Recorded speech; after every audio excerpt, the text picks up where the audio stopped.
Hello everyone, welcome to ACE Online and welcome to Daily Current Affairs of 6th February, that is today.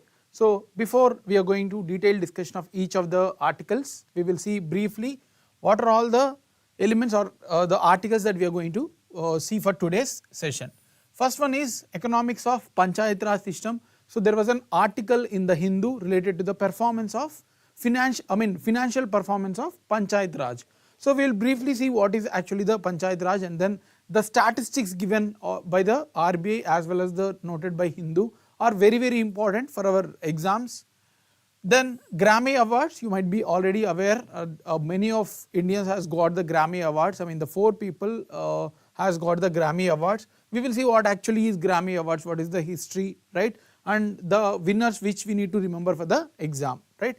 Next, Mera, Gaon, Mera, Dharohar. So my village and my property. So there was a scheme. This was taken from PIB, Press Information Bureau, which there was a session going on since few days, since the start of the budget, right. So here the Ministry of Culture has kept certain statistics related to this in front of the Parliament. So we need to know about the scheme. Then black-necked crane, again this was taken from PIB, no newspapers like Hindu or Indian Express covered. So government has replied in the Parliament, Ministry of Environment Affairs, related to the conservatory efforts of black-necked crane. Then Jal Jeevan Mission, again PIB, right. So the objectives of the scheme, what is the achievements till now, what is the data that we have, those are all covered from PIB by the government in front of the Parliament. So we will see what are the statistics. Then Candida auris, so it is type of a fungus that spreading the disease in the United States. We will see what is this. Then again this is taken from PIB, Codex Alimentarius Commission.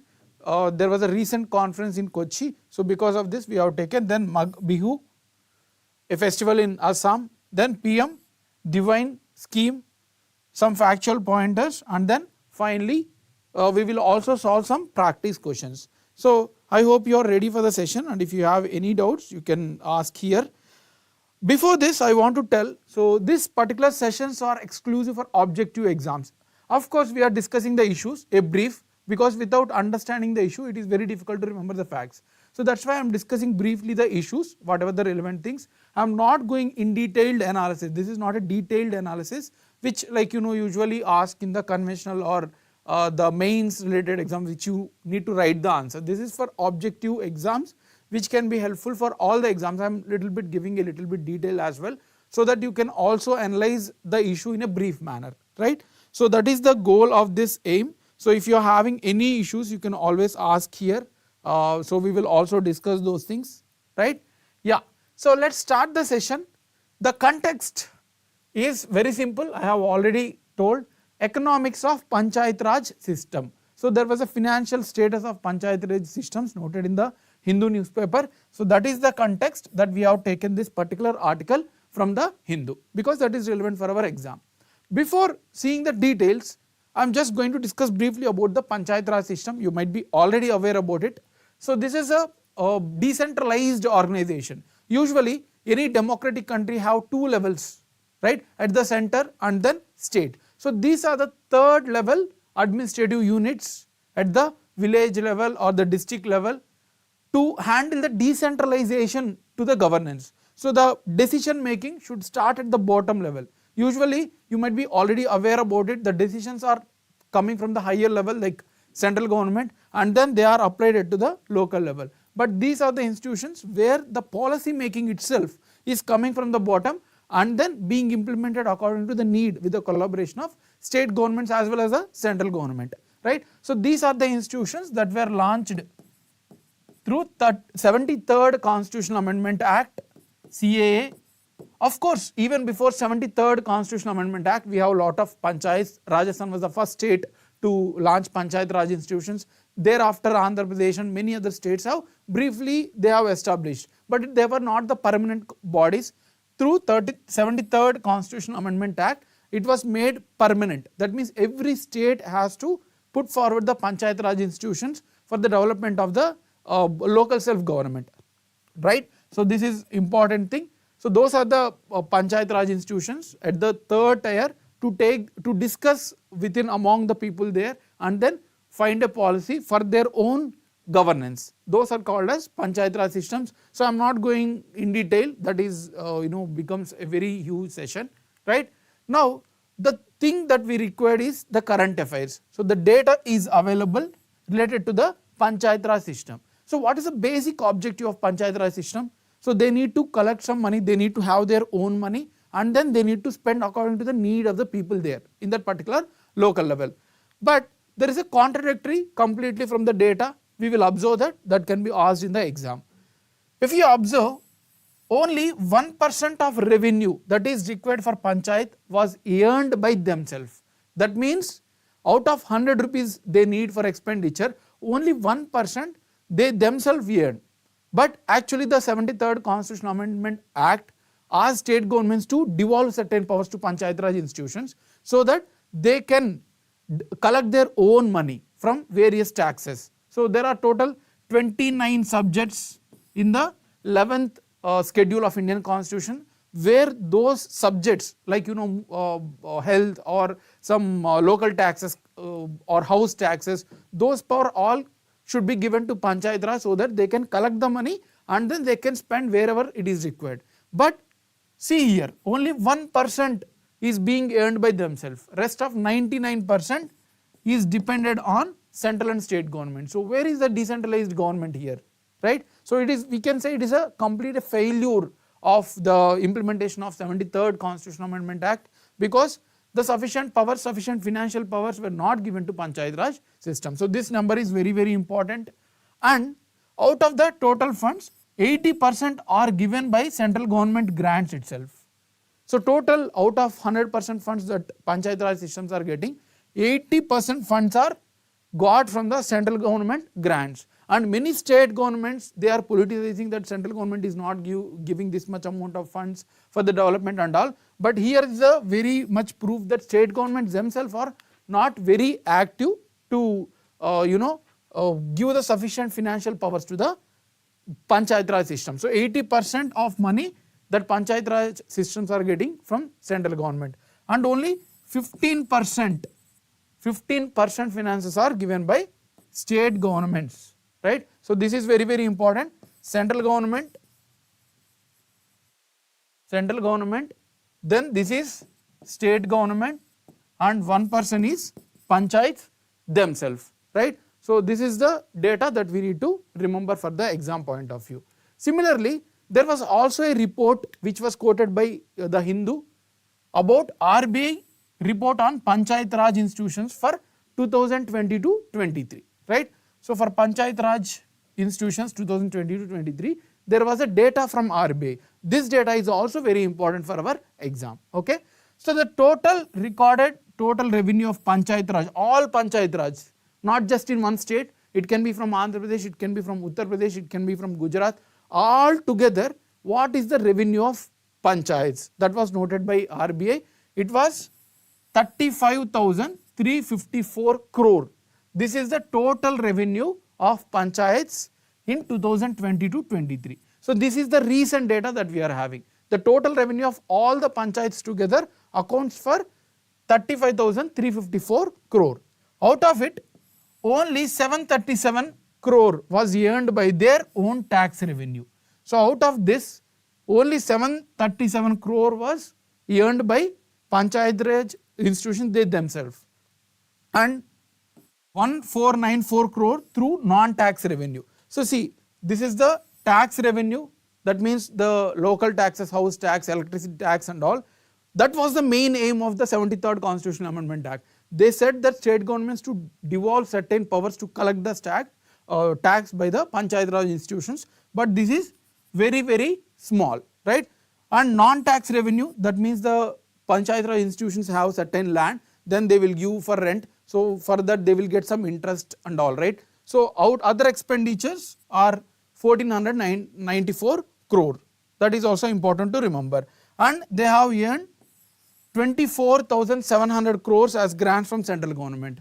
So out of this, central government itself has given 24,699 crore and state governments has given 8,148 crore, right. So these are the recent data that quoted by the Hindu, where RBI has got this data from various panchayats, right. So these are all the data that you need to remember for the exam. Any doubts in this? Yeah, right. So okay, so these are the data that you need to remember for the exam. So we have seen what is Panchayat Raj institutions, and then what is the data, recent data noted by the Hindu. This is very important. Then these are all the data noted by Panchayat Raj institutions for 2020-23 by the Reserve Bank of India, right. So these are the data, can be asked in any type of exams, you need to remember those data. You can just remember one thing, that major part is coming from central government. This is the most favored question that the examiners will frame, because that is the easiest one where they can get some easiness into the objective question, right. Central government is giving major portion to the Panchayat Raj institutions. Now there is also some data to in terms of maps or in terms of data. So here you can see the same thing that we have collected from this data. It was represented in this chart. So here central government is giving the major portion, and this may be also asked in the exam. Which state governments average revenue per panchayat across states? So which state government is earning more money per panchayat? So that is Kerala.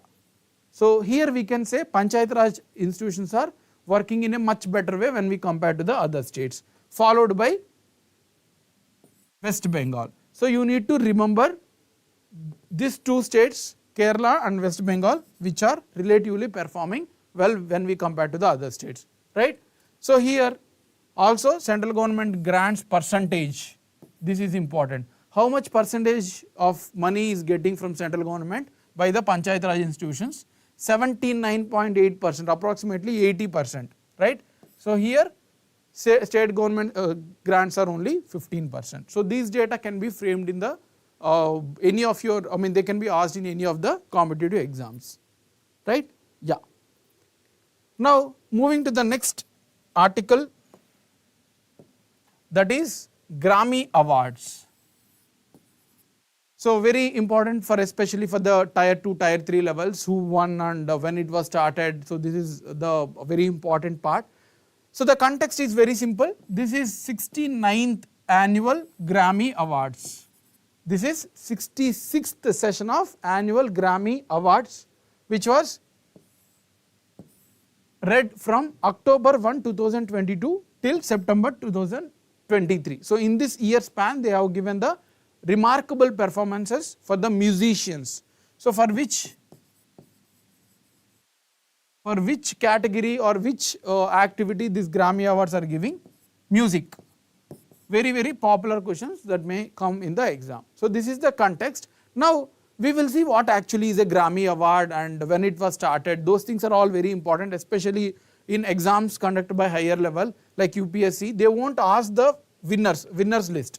So they will, in the lower level, little bit group 2, group 3 or somewhat little bit lower level exams, they will ask who won and all. But at the higher level of exams, they don't ask winners, rather they will ask what is the history, what is the actually award in terms of the statement based questions. So you need to be aware about it, who is giving what is the history and all. Here it was derived from the name Gramophone Award. So gramophone means a recorder which can record the music. So whenever there is music going on, it can record and store your music or voice, right. So those are, that is called as gramophone. So this Gramophone Awards, with the time it was shifted to or renamed as Grammy Awards. So the origin is from gramophone, the recorder of the music. They were giving initially from 1959 with the Gramophone Awards, they were converted to Grammy Awards over the period of time, right. So who is giving this? That is also important. They are presented annually by National Academy for Recording and Arts of the United States. So there is an organization, like how India has different organizations like National Crafts Organization or National Archaeological Survey of India, something like that. There are different organizations. So there is an organization in USA, very important, National Academy of Recording Arts and Sciences. So this is the organization responsible of giving the Grammy Awards annually. Then what is the aim? What is the aim of this award? Just very simple thing, they want to encourage the musicians across the world. the awards are not just given for the musicians from USA, but it is given for all the people around the world to encourage themselves, to make music stay for longer periods, right. So that means we need to encourage certain people, then only they will participate more. That's what the aim is, just to encourage the musicians and they contribute for the growth of the music. That is the aim. Now the history is this. It was started way back in 1959. So this is also very, very important to remember. The first Grammy Awards were given in 1959. This is given based on the committee recommendation to commemorate or to tribute the Emil Berliner. So this gramophone was invented by Emil Berliner. This one also need to be remembered. So the gramophone was discovered by Emil Berliner to commemorate or to make tribute of him. So the awards were given for the first time in 1959. So the person who gets this award will receive a golden statuette of gramophone. So this one is the example of the award. It is like a gold coating. So this award will be given to the winning person, whoever wins the award, right. So this is about the brief history. You don't need to worry about too much detail, who won the first awards or from where it origin and how many awards has been given since then. So those are all very minute facts. Examiners will not go to that deeper level unless until if there is any exam related to music, right. So you don't need to worry, just know the history, what is the purpose, which organization is giving and to whom they are giving. So that will be sufficient. And these are the winners. There is a big list of winners for this year awards, but you don't need to worry, you just need to remember few things that we have noted here, okay. So the song of the year you need to remember Billie Eilish. So what was I made for? So from Barbie movie, the song of the year for Barbie movie, the Billie Eilish. Then best pop vocal album for Taylor Swift from Midnights. So this is also important to remember, for which movie or which album and then who got this award. Taylor Swift, one of the most popular, right, pop vocalist. So these two are the awards that you need to remember. Along with that, you need to know about the Indians who has won that. That is also very, very important. Actually, this is more important than the foreigners who got this award. The Indians who got this award is very, very important to remember. So the tabla maestro, Zakir Hussain. So you might have seen the advertisement even in childhood, that Taj tea. So he was the ambassador, right? So Ustad Zakir Hussain has won 2 awards for best global performance for Pashto, and then best contemporary instrumental album for As We Speak. These facts you need to remember. From India, who won this?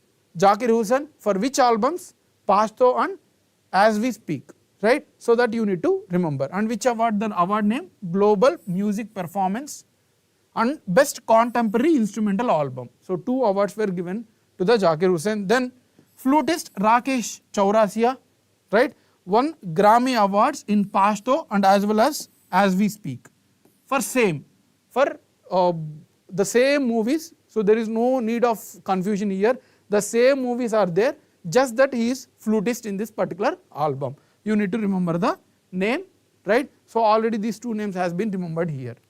Also Shakti, an album, has awarded with the Global Music Album. In this 4 persons are involved. One is Shankar Mahadevan, who sang the song, and then who played violin, Ganesh Rajgopalan, then percussionist Selva Ganesh Vinayakram, and then Zakir Hussain. So these 4 names also to be remembered for Shakti album, which got award in Global Music Album criteria, right. So these are all facts that you need to remember for exam, very important, right.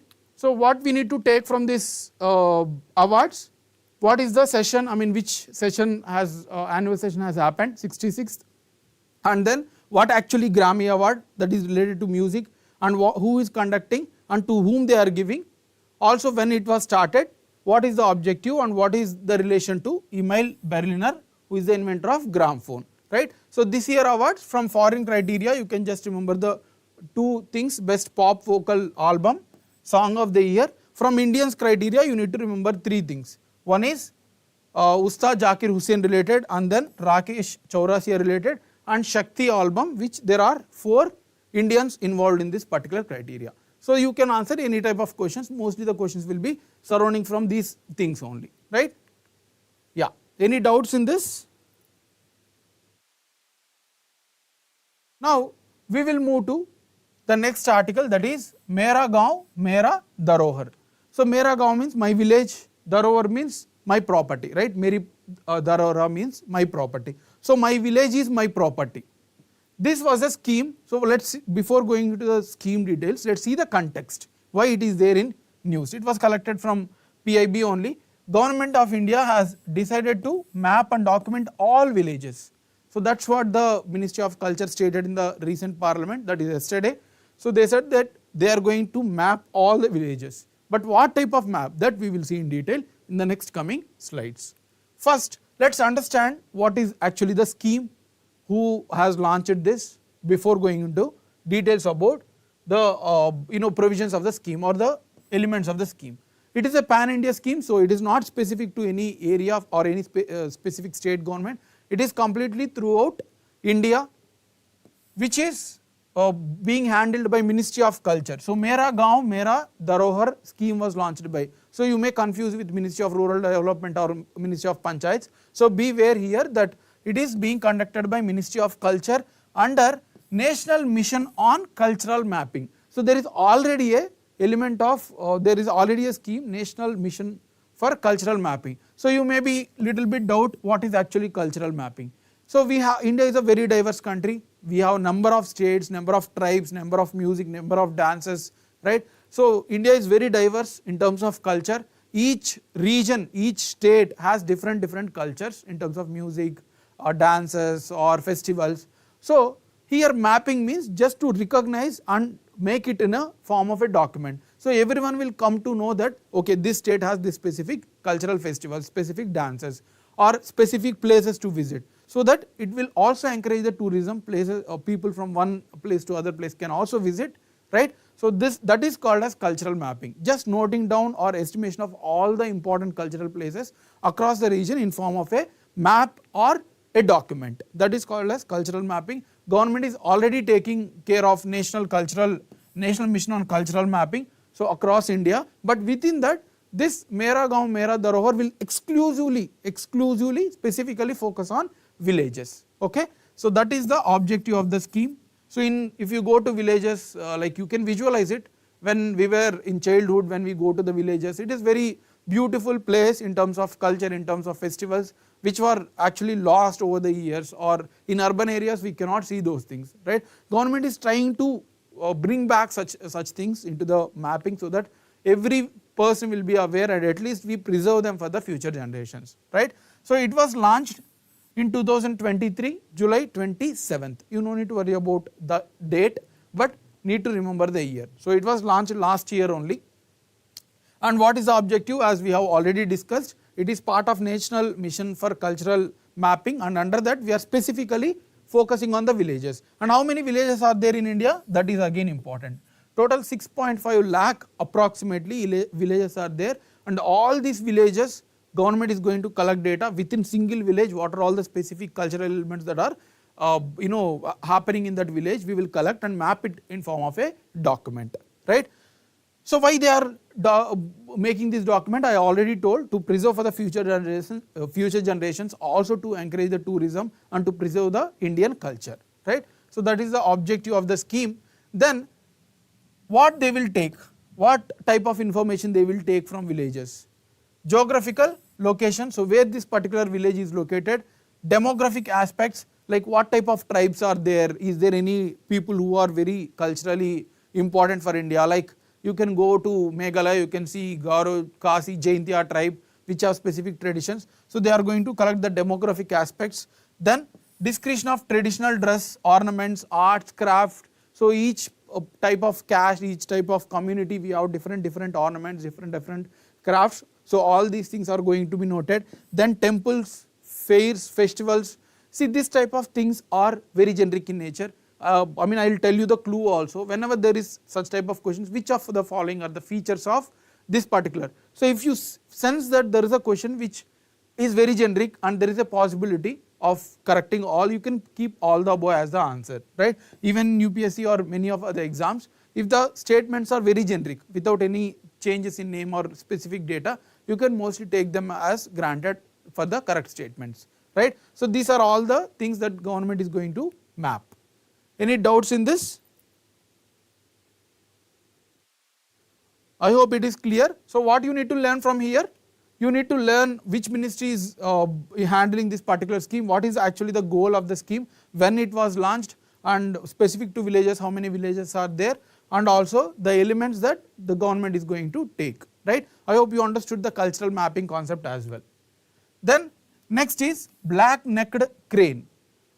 This is again taken from PIB. Minister of Environment has submitted a report in the parliament that we are taking certain measures to this particular black-necked crane, and this species, especially when you come to the environment part, species that is flora and fauna and then national parks, wildlife sanctuaries associated with this species are very, very important for the exams, especially those species which are in critical position. That means their availability is very less in Indian subcontinent, right? So those things are very, very important for our exam. Here Wildlife Ministry of Environment said that Wildlife Institute of India, an organization under Ministry of Environment, and the Geological Survey of India, together both the organizations are carrying over assessment of black-necked cranes. So what type of assessments they will do for species, where they are located, from which state to which state they are moving, what type of food they are eating, how many numbers are there. So that is called as an assessment related to all the data for any specific species.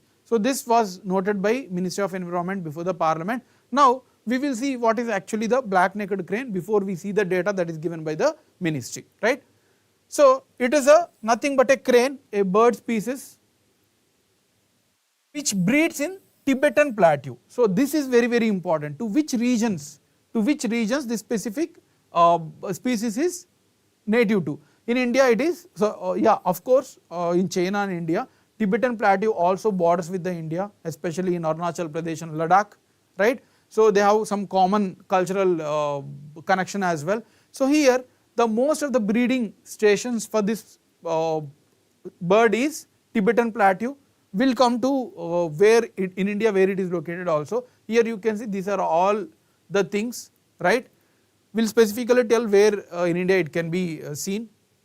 So Tibetan plateau as well as Tawang. So Tawang is under the Arunachal Pradesh, right? So it is present in Arunachal Pradesh currently, and China were saying that Tawang is part of China since many ages. So there was a dispute related to that, right? It is listed as vulnerable. The status is very, very important, protection status, especially from IUCN, International Union for Conservation of Nature, and the status within our own schedule, Wildlife Protection Act, right? So here it is protected as vulnerable, and then in India it is listed under Schedule 1 species. So in India we have a different schedules, and Schedule 1 is the most protection status given to any of the species, right? So where it is located we have seen, what type of status they got in IUCN as well as within India we have seen. Now we need to know within India where they are located. They are seen in Ladakh in India as well as Assam and Arunachal Pradesh, okay. So some parts of Assam now were actually excluded. If the question comes as Assam, so you can eliminate now, because they were once upon a time were seen, but now they are not seen in Assam. So currently we have in Ladakh and Arunachal Pradesh, okay. So only two regions in India, one is Ladakh which is Union Territory, and then other one is Arunachal Pradesh. So this particular species in India can be seen only in two states. So the data is also given by ministry. They were noted approximately 66 to 69 bird species in Ladakh, and in Arunachal Pradesh they are only migratory in nature, 11. That means usually in winter season the Tibetan highlands have very low temperatures, -20, -30. So what they will do, they will slightly move towards the lower latitudes. That means in the lower latitudes usually the temperature is much higher when we compare to the higher latitudes. So they are very clever that they cannot bear that -30 degrees, rather they will come to -10 or 0 degree or maybe 5 degree. So they want to little bit, they want to escape from the very cold temperatures. They will come to the Arunachal Pradesh. So these are the two states or two regions where you can see this black-necked crane, right? So any doubt in this? Yeah. Now let's move to the next article, that is Jal Jeevan Mission. So the progress report of implementing Jal Jeevan Mission was given by the ministry to the parliament. Again, this the progress report of Jal Jeevan Mission was given by the respective ministry to the parliament, right? So that's why we have taken this article. Now let's, before going into the details of the scheme, we can generally generally assess certain objectives of the scheme, right? Sustainable source system, and then affordability of water recharge. So these are very generic in nature, you can just go through it. Here one specific thing you can remember: per day 55 liters at least per person. So each person at least need 55 liters of water. This was recognized by the scheme. Rest of all are very generic, to promote recharge. We will see in a brief manner in the next coming slides. Here you can just remember that the scheme aims to give at least 55 liters of water per person per day. Okay, that you can remember. If you are a civil engineering person, you might be aware that at least 159 or 158 are the liters that actually required overall in urban areas, but in rural areas they were less. So the scheme aims to deliver 55 liters per day per person, right? Now we will see what actually the details of the scheme. It aims to provide safe and adequate drinking water for the households through piped connections. See, we have different modes of supplying the water. It can be through bore wells, it can be through tankers, but here the scheme specifically aims to deliver water through piped connections, which are much safe and purified, right? If you are using other modes of production, usually they are not very clean, they are not very purified, but pipe, that is handled by the government from the centralized system. So here the government aims to give the drinking water through piped connections for all, this is very important, for all by 2024. So we have already arrived 2024. Now government by the end of this year want to supply the piped drinking water. And which ministry is handling? It is handled by Ministry of Jal Shakti under Department of Drinking and Water Sanitation, right? So the objective of the scheme, the year of target, and then the ministry it is being handled. Those are very important for the exam. It was launched in 2019. So they have launched way back in 2019. So within 5 years they thought that they can achieve the aim, but still there is much far away. Government is trying to achieve. Government also gave the certain elements, we will see that. Also one more aim is Har Ghar Jal. So that means every house has to be delivered with the pure drinking water. The budget given is 3.11 lakh crore. These two are important as well. So when it was launched in 2019, and then how much funds they have given. So the principle is Har Ghar Jal. So they may ask Har Ghar Jal is the principle of which of the following schemes. They may give 4 schemes which are very similar in nature. So you may again National Drinking Water Policy, something like that, they will try to confuse. So remember that it is the principle of Jal Jeevan Mission, right? Under this, one more important thing is 10% of the capital of that particular village. For example, government is spending 100 crores. Out of that, 10%, that is 10 crores, has to be given by all the villages together, either through Panchayat or either individually, because that will encourage them to judicially use the water and also participate in the scheme, because they themselves will feel that this is our scheme rather than giving freely by someone else. They themselves will feel that this is our scheme, we are also investing, so we need to take care. That's why government has said that 10% of the capital cost, whatever the total project is, has to be taken or collected from the villagers itself, right? Very, very important feature to remember here.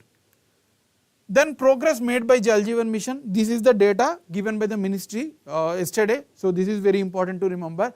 They said that at the starting of the scheme in 2019, there were only 3.23 crore households. Households means not individuals, but a single house. That means in a single house there may be 4 or 5 people, 6 people, 7 people on an average. it is considered as 4 in rural areas, right? 4, 4.5 usually it is considered. So when the scheme was launched, only 3.23 crores households, that means you can multiply it into 4. So approximately total 12 crore or 13 crore population were getting it. But now, as of 30th January 2024, that means very recent data, last month, it was noted that 19 point out of 19.27 crore rural households. So the total rural households in India is 19.27 crore, not individuals. Again I am telling, it is a household, a single house that many people can reside. So out of that, approximately 14.21 crore, 73.76% were covered under the Jal Jeevan Mission, which is a very good number. So they are still lacking of 27%. So they have to achieve by this year end, right? I hope you are following it. The government total aim was to give the piped drinking water for 9.27 rural households. It was achieved of 73.76% as of 2024 January, right? So this is the data given by ministry. So very important to remember as well, right? Yeah. Next one, Candida auris. So this was recently noted by many of the newspapers. So this was taken from one of the news and also noted in Times of India today. So it is very important that can be asked, what actually is Candida auris. See, whenever there is a difficulty in the names, difficulty in the current affairs, the questions will be simpler. If the data or the news is very simple thing like Jal Jeevan Mission, the questions will be little bit more deeper, because everyone knows what is Jal Jeevan Mission and all. Once if you read, you will remember. But this type of issues which are little bit critical and all external to India, this was not at reach India, right? So those things, the questions will be very brief. So no need to grill into what type of viruses, what are all the things, not required for too much technicalities, right? Still, we will see what is relevant for our exam. So the context is very simple. Deadly fungal infection. So this is a fungal infection, right? So Candida auris is a fungal infection called, the same name, has been rapidly spreading in the some states of United States of America. So this was noted in the news channel.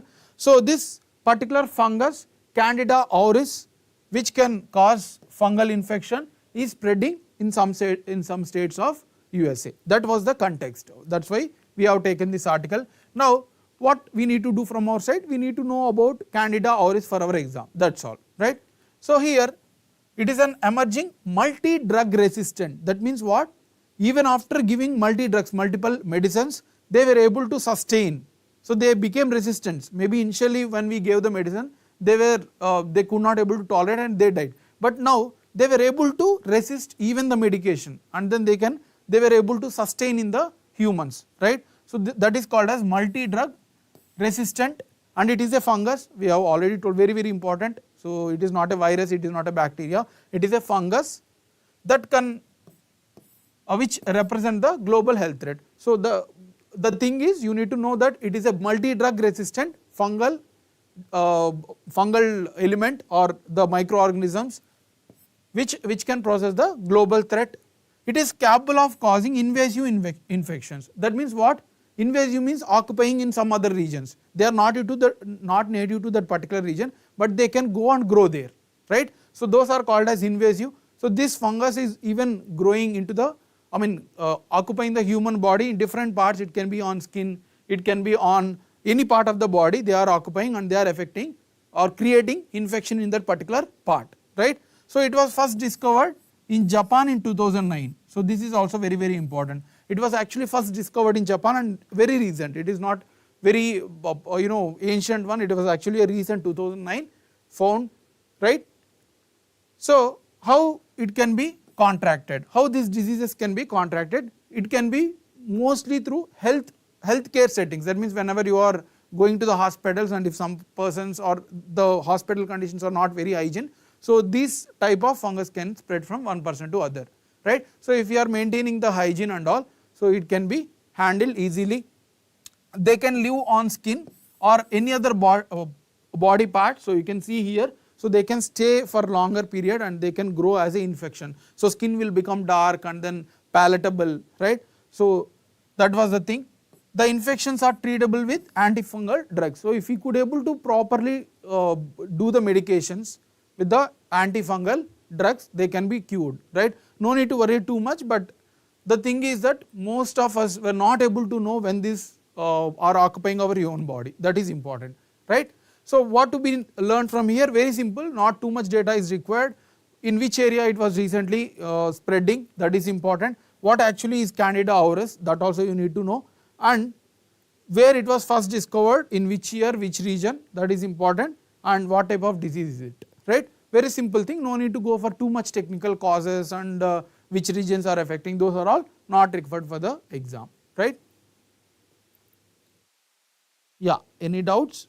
Let's move to the next article, very important. Codex Alimentarius Commission. Let's see why it is there in news, why we are learning this CAC, that is Codex Alimentarius Commission, right? So the seventh session of Codex Committee, not actually Codex Alimentarius Commission, Codex Committee on Species and Culinary, right? So sorry, Spices and Culinary, where we were using spices such as cloves and all. So they are under this commission. Okay, first we will do what actually the commission is, then we will go to this particular one, right? Before that we need to know actually what is Codex Alimentarius as well. We will break it down one by one, so you will understand. First, the context is very simple, that the session, 7th session of Codex Committee on Species and Culinary is happening in Kochi. This you need to remember. Where it is happening? Kochi. And this is the first session which is happening physically after COVID. Because of COVID it was happened virtually, online, but now this is the first session after COVID they are physically conducting. Now what we will learn from this? We will see what actually is Codex Alimentarius, and then what is this commission, and what is the sub commission, that is Codex Committee on Species and Culinary. So we are going to do three things, we are going to see three things, what actually is Codex Alimentarius, and then the commission, and then sub commission on species and culinary, right? So Codex Alimentarius means specific condition, specific code on food products. For example, a food product, if you are eating chocolate, this should be stored in this temperature, this should have this type of proteins. So everything is specifically mentioned related to the food. So those are called as Codex Alimentarius. So it is nothing but a internationally recognized standards for all type of foods, okay? They were only recommendatory in nature. As of now it is not mandatory. Even the code itself is not actually clearly prepared yet, still it is going under the changes, right? So they may ask in the exam what actually is Codex Alimentarius, directly they may ask. They are the international standards for all the foods how to be managed. And who are preparing this, that is also important. WHO, World Health Organization plus FAO, Food and Agriculture Organization. UN body itself, this is also UN only, right? So World Health Organization along with Food and Agriculture Organization are preparing these standards called as Codex Alimentarius, right? So in India you can say FSSAI, Food Safety Authority of India, will prepare the standards. So at the international level they are collecting all the countries to have a uniform standard, so that the trade also can be easily handled or easily transported. See, for example, the mangoes from India were banned by European countries for many years because of lack of standards. So if we could able to maintain equal standards across the world, so the trade can be enhanced much faster way. So that is the objective here, to manage the health, to improve the trade, to develop the economy. So those are the concept of Codex Alimentarius. I hope you are clear with this. Sir, please continue Telugu Adugu NCERT geography sessions. Sure, Lakshman, we will continue with that for sure. We will try to make it much faster way, right? Yeah, thank you. So this is the concept of Codex Alimentarius. It is the standards for food across at the international level, developed by World Health Organization and FAO. Now we need to know about Codex Alimentarius Commission. So we have developed the what you call the standards, but who will implement it? Somebody has to be there, right? Isn't it? Someone has to be there to take responsibility how it is being regulated across the world. For that a commission was established. So this is a international food safety and standard setting body. how FSSAI is there in India, Food Safety and Security Authority of India, which is taking care of the standards within India. This commission is taking at the international level. And who established this? Same WHO and Food and Agriculture Organization. Whoever has established the Codex Alimentarius, the same organizations together, they have established this in 1963. Very, very important. Where it was, when it was launched way back in 1963. And what is the objective? Very simple, to protect the consumer's health, enhance the fair practices in terms of trade. So we have already discussed this, right? So this is the objective, this is the organization commission. Now there is one more thing, this actually is in news yesterday, that this commission meeting has happened in Kochi. That is the context. That's why we are discussing all the background. The questions can be framed not directly from this, but they can ask the background and what are all the relevant things are related to this commission, they may ask in the exam, right? So the Codex Committee on Spices and Culinary Herbs is a subcommittee. So under this commission, it is a subcommittee. It is a subcommittee of CAC, which was established in 2013. This one, that was established in 1963 and this was established in 2013, and India is hosting all the meetings of this particular committee. So all 7. So this time 7th session is happening, isn't it? In the context itself we have discussed that it is the 7th session, and all the 7 sessions are happening in India, because India is having a very good amount of growth in spices and herbs. India is home to spices and herbs, especially in the Kerala and some parts of Karnataka. So that's why this committee meetings all are happening in India. All the 7 sessions has happened in India, and the 2 in Kochi, right? Very, very important to remember here, the fact. Okay, so this is about the subcommittee on spices and culinary herbs. Any doubts in this? Okay, let's move ahead. Next one is Magh Bihu. The context is, let's understand the context, why it is there in news. Recently, the PETA, People of Ethical Treatment of Animals, you might be already aware about it, PETA. So recently, this particular organization has filed a petition in Supreme Court, or sorry, Guwahati High Court, that to ban this bullfighting as well as bull fighting. So there are animals, that is bullfighting, and these are the birds, bull, right? So bull fighting, they have filed a petition to ban these practices. In which state? In Assam. Let's see the background first. Let's understand why they have filed. Initially in 2014, Supreme Court has banned the animal fight, right? So like bull fights, you might be aware about it. Even Jallikattu was asked to ban, to stop by the Supreme Court, right? You might be already aware about it. In 2014, Supreme Court has asked not only Tamil Nadu, across all the states in India, you stop bullfightings and other animal fightings, because it is against the nature, or you can say animals cannot delay or deny this thing. So humans, from our side itself, we need to protect the animals. So Supreme Court has banned it in 2014, but after several requests or several changes in the governments, they again bought the Jallikattu, Kambala in Karnataka, right? And similarly, Assam government recently has reviewed and they announced that they are going to start the buffalo fighting and bulbul, that is songbird. Here you can see bulbul, that is songbird. So they are going to start this because those are the traditions of Assam as part of Magh Bihu festival. So Magh Bihu is a festival. So as part of this festival, they are going to celebrate this buffalo fighting as well as the bulbul birds fighting. They want to restart. After Supreme Court ban, the first situation is the Supreme Court has banned and the Assam again has started this. That's why PETA has filed petition seeking ban on both of the events, right? Buffalo fighting as well as the bulbul fighting. Now, what we need to know from this exam point of view. So you need to know what actually is Magh Bihu, from which state, what are the traditions, why it is celebrated. That you need to know for the exam point of view. You already know that the background, the issue is why it was being challenged, why it is there in news. But the questions will come from what actually the Magh Bihu and what is actually the bullfights, all those things will be asked in the exam, right.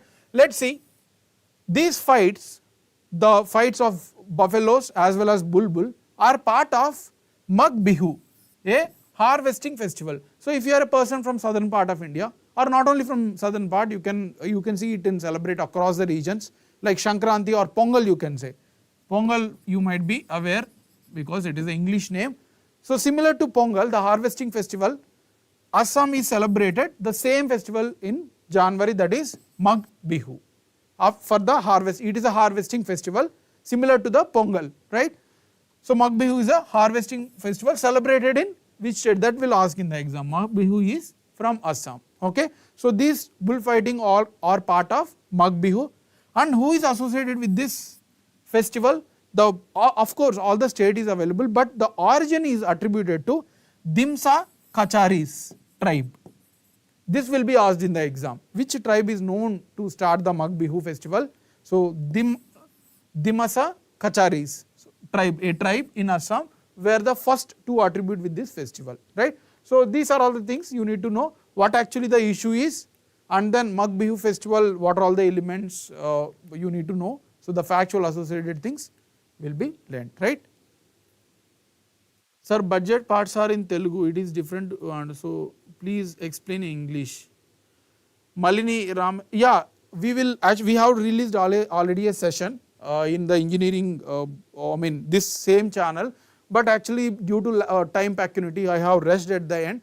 We will try to do one more thing. We will again record the 4 parts which we have already launched on ACE Online YouTube website or YouTube in Telugu. I will try to record in English as well in the 4 parts, the part 1, part 2, part 3, part 4, and we'll keep it in the engineering channel. We'll talk to the team and accordingly I'll try to do as soon as possible, okay. We have already also prepared a short, crisp, quick revision of budget document. We have given it to the management. It will soon be linked to the one of the videos, right. Yeah. We will move ahead to the next article, PM Divine Scheme. So PM Divine Scheme. The context is very simple. Prime Minister has laid the foundation stone for Ma Kamakhya Divyalok Pariyojana. So government has, Prime Minister has recently inaugurated the Ma Kamakhya Divyalok Pariyojana under PM Divine Scheme. So already there is a PM Divine Scheme, under this there is a sub scheme. They have launched Ma Kamakhya Divyalok. We will see what actually Kamakhya temple and then PM Divine Scheme, no need to worry. Just understand the context, that's why it is there in news. It was collected from again Press Information Bureau. So before going into the PM Divine Scheme, let's know about the Kamakhya temple. So you will also know the context why the Prime Minister has launched this Ma Kamakhya Divyalok Pariyojana, okay. Let's understand the temple first. It is Kamakhya temple is the largest Shakti shrines. So to praise or to devote for Durga, right, the goddess. It is not actually the male god, she is a female god. That's why we call it as a Shakti shrines. It is the largest Shakti shrine. So they may also ask in the exam, which is the largest Shakti shrine in India. So Kamakhya temple is the largest Shakti shrine, right, and a pilgrim place located in Nilachal hills of Guwahati in Assam. Very, very important. Many times in many exams they have already asked this, but still you can see the repeated question from this particular temple, right. So this is a Shakti shrine, not Vishnu or not Lord Shiva. It is exclusive to Shakti shrine located in Nilachal hills. Very, very important. Nilachal hills near Guwahati in Assam, right. The dedicated temple is for goddess Kamakhya. So how we have Mallikarjuna, a form of Lord Shiva, we have different forms for single god. Similarly for Durga we have a different forms, and Kamakhya is one such form. Is a tantric practice. So it is a ritual, a magical you can say. So it is a primitive technique. So this is about the temple dedicated to the goddess Kamakhya, a form of Durga, right. It is also a site known for Ambabuchi Mela. The same festival is known for a Mela, a type of congregation of all the people which is happening every year during the goddess menstruation. So menstruation you aware about it. So here as a female god, the concept of menstruation was added to this festival. So during that, the people will celebrate as Ambabuchi Mela, right? Ambubachi Mela, right? So pronunciation may be slightly, you can change. Ambubachi Mela. So this is also very important to remember, right? Any doubt in this? I hope this is clear. Now we'll move. So to develop this shrine, to create infrastructure, to develop tourism across this shrine, the Prime Minister has launched this Ma Kamakya Divyalok Pariyojana to develop that particular temple, right, to enhance the tourism. Now this particular scheme is being launched under PM Divine Scheme, Prime Minister's Development Initiative for Northeast region. See, if they give as PM Divine Scheme in the exam, you may be confused that it is related to the devotional thing, because here there is a word divine, but the full form is Prime Minister Development Initiative for Northeastern region. The aim was to develop all the Northeast region. So if you are aware about India's development, the northeastern part is not yet completely developed when we compare to the other parts of the country. So government has exclusively launched this particular scheme to develop industry, social development like education, create livelihood for youth, women. So this is the generic, they want to develop northeastern region in a broader manner. This is a central sector scheme. Sector means 100% funded by the government, central government. Central sponsored means there will be a collaboration with the state governments. So central sector scheme means completely funded by the central government, right? So this scheme was launched to develop the northeastern region in India. Also, this is being implemented by Ministry of Northeastern Development. So don't confuse with other ministries. It is being launched by Ministry of Northeastern Development, and it was aimed to operate from 2022 to 2025 or 26, right? So from the financial year of 2022-23 till 2025-26 it is being launched, and the total money they are going to spend on this particular scheme is 6600, very simple to remember, 6,600 crores, right? So these are all facts, very important. Now what we have learned from here, we have learned that Prime Minister has launched some development scheme related to the Kamakya temple. So we have seen what actually Kamakya temple and to which goddess it was being devoted. Then we also learned that PM Divine Scheme with the budget and the ministry associated with it. I hope this is clear. Okay. Now we will move to the factual pointers. I hope you have no doubts. There are some facts which are important for our exam. We will see the factual pointers, one-liners or two-liners you can say, and then we will practice some questions as well, right? So first factual element is DRDO, Defence Research Development Organization, Abhyas. DRDO Abhyas. So the context is that recently DRDO has successfully tested this Abhyas.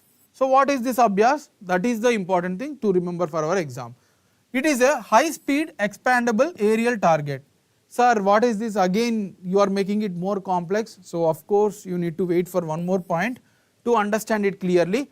So this Abhyas is a high speed expandable aerial target. So from this what you can see, high speed, break it down, you will understand. High speed means it is much active in terms of velocity. Expandable, so it can be expanded to longer distance, and then aerial target, this is the one that we are getting clue from it. Aerial target means whatever the elements that are there in air, we are going to target it. So if enemy, for example Pakistan is launching some aircrafts or missiles in the air, so this Abhyas can be launched. It is a drone which can destruct the aerial targets. Whatever the targets that are located in the air, we can target through using this drone, right? So that is high speed expandable aerial target. It is nothing but an UAV, unmanned aerial vehicle. So without the intervention of humans, no human need to be stay there. So we can just blast it using the drone. Drone will also of course blast. So the main thing is the target has to be destructed. So this Abhyas is nothing but an unmanned aerial vehicle, the drone, which can destruct the aerial targets, any anti-aircraft, whatever enters into our aerial region, we can destruct it. So DRDO has successfully tested it, right. So this is enough to remember for the exam. Now next, India Energy Week 2024. So the Prime Minister is going to launch soon. It is going to happen in Goa, very important. India Energy Week for the first time was launched in 2023, last year itself.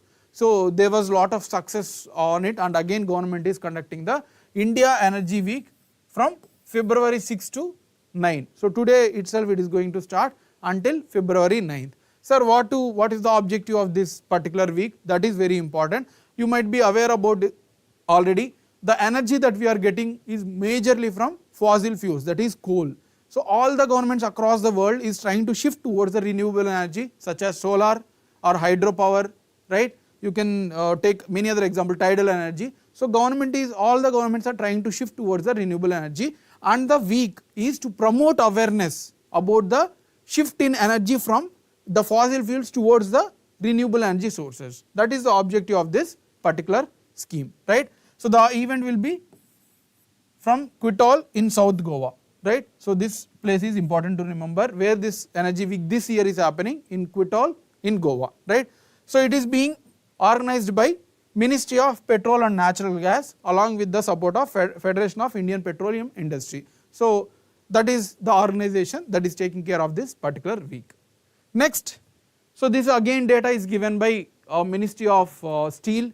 Sir, what is this data? You have dumped this in front of us.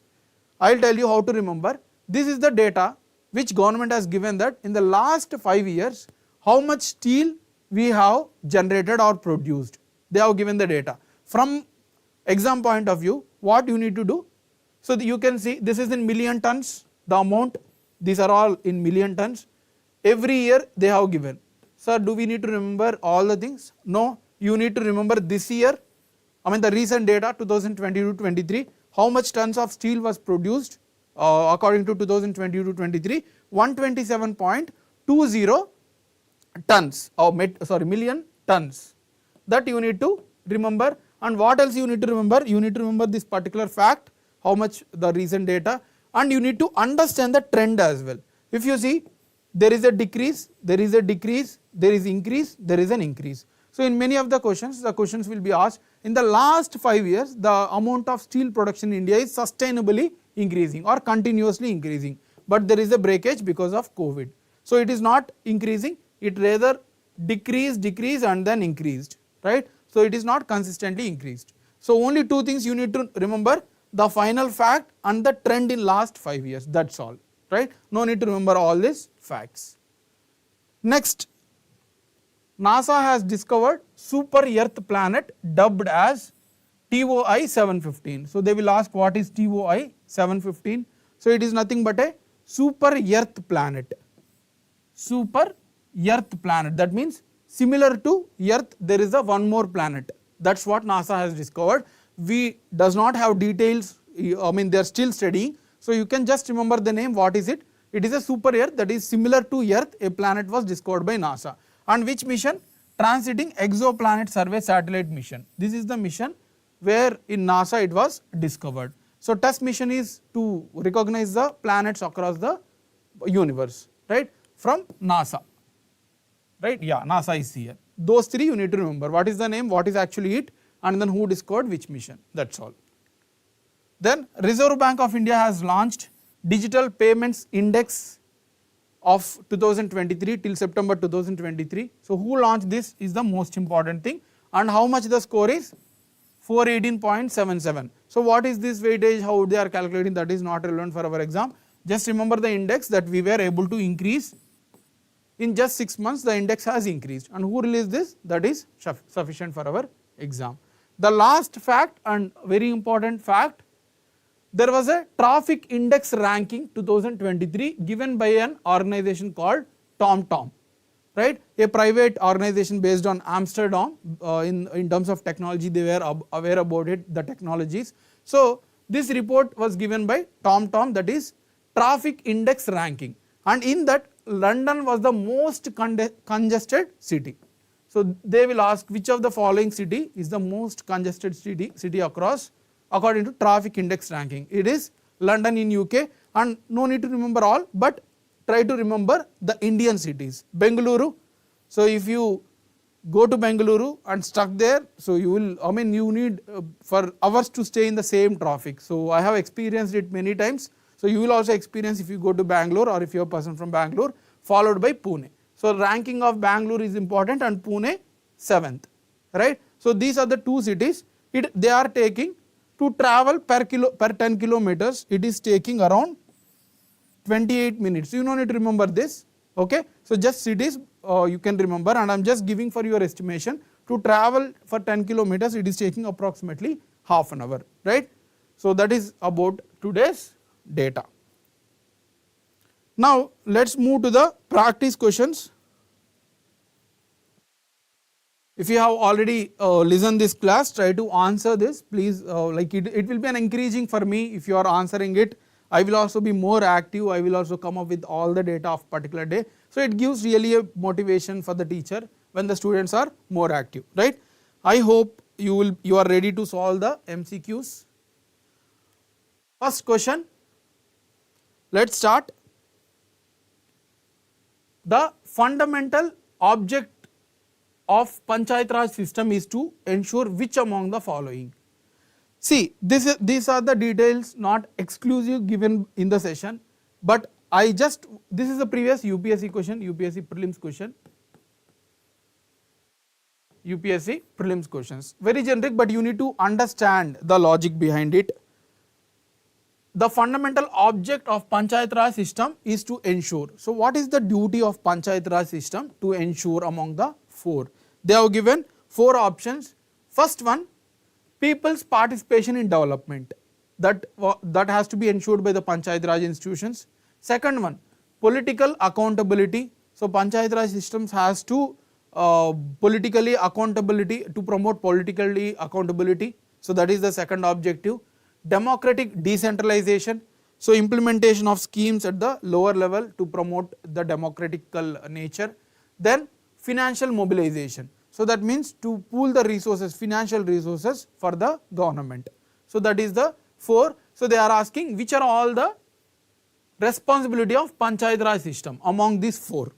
So I am giving you 10 seconds, try to answer it. Political participation in development, people's participation in development, political accountability, democratic decentralization and financial mobilization. Right? So there are options 1, 2 and 3 only, 2 and 4 only, 1 and 3 only, 1, 2, 3, 4, all the things. I am waiting for your answer.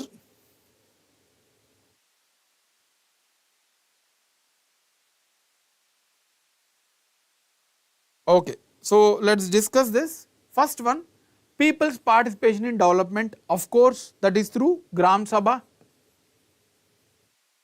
So Gram Sabha is nothing but all the people of the village who can discuss and implement in the scheme, right? Implement in the discussion of the policy making. So this is the first one. So you can take it as correct. There is no ambiguity in this.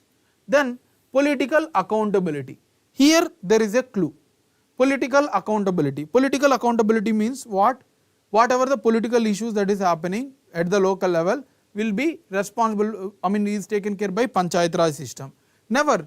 Why will this organization, government organization will arrange the political that one person should not transfer the party and all. So there won't be any political accountability given to the Panchayat Raj system. So this is a very ambiguity. You can directly eliminate all the things and finally you are already remained with only one option, that is C. So here democratic decentralization, of course, right? So this is correct. And financial mobilization. So mobilizing the financial resources is not responsible for of the Panchayat organization. They are just to collect the tax whatever given by the state governments, right? So that is the question. Second question, very simple. With regard to music traditions in India, Zakir Hussain is associated with, so they are asking Zakir Hussain is associated with which of the following? So please answer this. This is very direct question.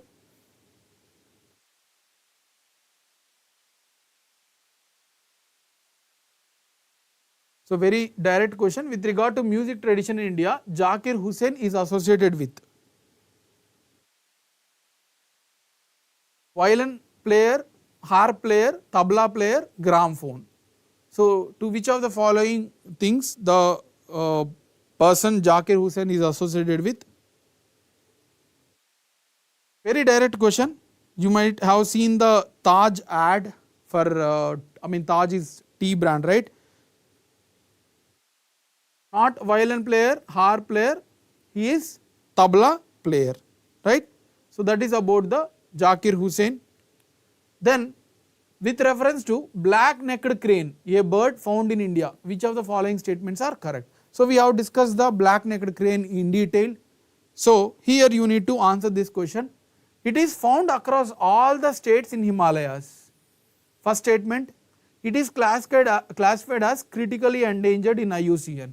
Its breeding is mainly threatened by damage to the eggs and chicks caused by the feral dogs. So, these are the three statements.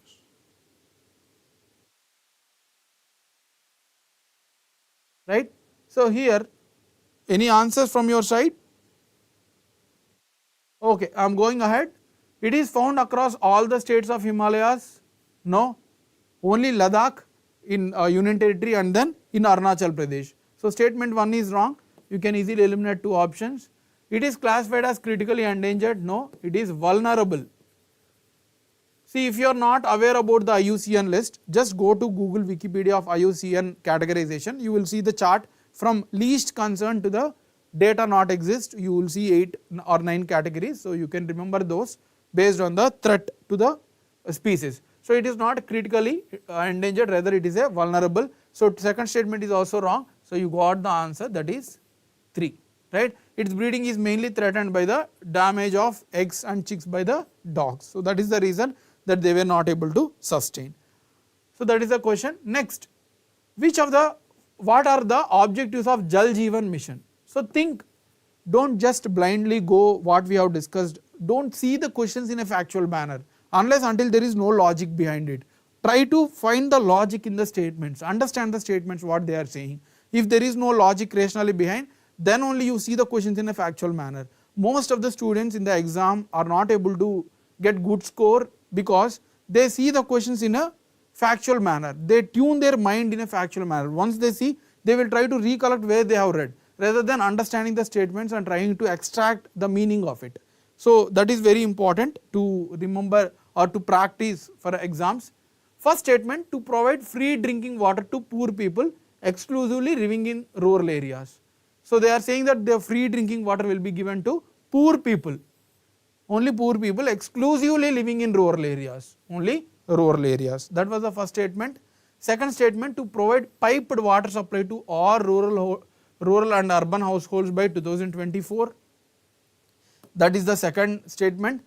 To distribute bore wells to extract groundwater in areas where there is a water scarcity. I am waiting for your answer, at least one question which is direct, try to answer. So, first statement, let us check the validity of the statements. To provide free drinking water, there is no free drinking water. Of course, only government will create infrastructure and there will be some tax, and even the people involved in the village has to contribute for 10%. We have discussed this point, right, and it is not exclusive to poor or rural areas, it is for everyone whoever wants this, right. So, that is wrong statement, you can eliminate two options. To provide piped drinking water to all rural and urban households by 2024. So, this we have seen, second statement should be there. To distribute bore wells to extract groundwater and areas where there is a water scarcity. Very simple logic, why will government give bore wells to extract those areas which are having water scarcity? Already they are facing water scarcity, why will government encourage to put the bore wells? So, that is the logic that you need to find from the statements. So, answer is C, right. Last question for today, in which of the following states does the popular Kamakhya temple located? So, this I am at least expecting someone has to answer. This is a very direct question in the last article that we have discussed, the last before. So, at least you should remember this. So, where is it located? Arunachal Pradesh, Meghalaya, Odisha, or none of the above?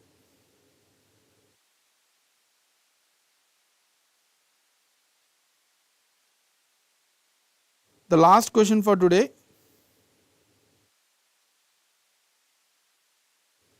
Where is Kamakya temple located? Arunachal Pradesh, Meghalaya, Odisha, or none of the above? Okay. So it should be northeast. We have already discussed that government has, our Prime Minister has launched the scheme in the northeast under the PM Divine scheme. So Odisha can be eliminated, right? Then Arunachal Pradesh, no. Meghalaya, no. So we have discussed clearly Assam, right? So Ambubachi Mela also associated with it. So answer is none of the above, right? So we have discussed exclusively all these details and the questions has been practiced, right? Yeah. So that is the session for today. Thanks a lot. Keep subscribing, keep following. So we will come up with the daily current affairs. We have already said that every day we are coming with a lot of current affairs. You cannot see this type of currents that we have discussed in many of the sessions. I am collecting from in Hindu, Indian Express, and then PIB, and few more details if those are important. I am discussing with a very useful manner for the exam. So keep following. Thank you.